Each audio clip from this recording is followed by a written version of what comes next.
ಧರ್ಮಸ್ಥಳ ಪ್ರಕರಣದ ಬಗ್ಗೆ ಪೋಸ್ಟ್ ಮಾಡಿದ್ದಾರೆ ಬಿಎಲ್ ಸಂತೋಷ್. ಎಚ್ಚೆತ್ತುಕೊಳ್ಳೋಣ, ಶಬರಿಮಲೆ, ಶನಿ ಸಿಂಗನಾಪುರ, ಈಶಾ ಆಯಿತು, ಈಗ ಧರ್ಮಸ್ಥಳ ಅಂತ ಪೋಸ್ಟ್ ಮಾಡಿದ್ದಾರೆ ಬಿಎಲ್ ಸಂತೋಷ್. ಎಚ್ಚೆತ್ತುಕೊಳ್ಳೋಣ, ಶಬರಿಮಲೆ, ಶನಿ ಸಿಂಗನಾಪುರ, ಈಶಾ ಆಯಿತು, ಈಗ ಧರ್ಮಸ್ಥಳ ಅಂತ ಪೋಸ್ಟ್ ಮಾಡಿರೋದು ಬಿಎಲ್ ಸಂತೋಷ್, ಬಿಜೆಪಿ ರಾಷ್ಟ್ರೀಯ ಸಂಘಟನಾ ಪ್ರಧಾನ ಕಾರ್ಯದರ್ಶಿ.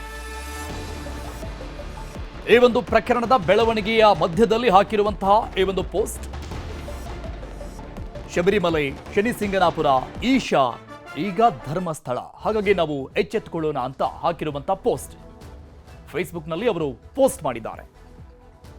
ಬಿಜೆಪಿ ರಾಷ್ಟ್ರೀಯ ಸಂಘಟನಾ ಪ್ರಧಾನ ಕಾರ್ಯದರ್ಶಿ ಬಿಎಲ್ ಸಂತೋಷ್.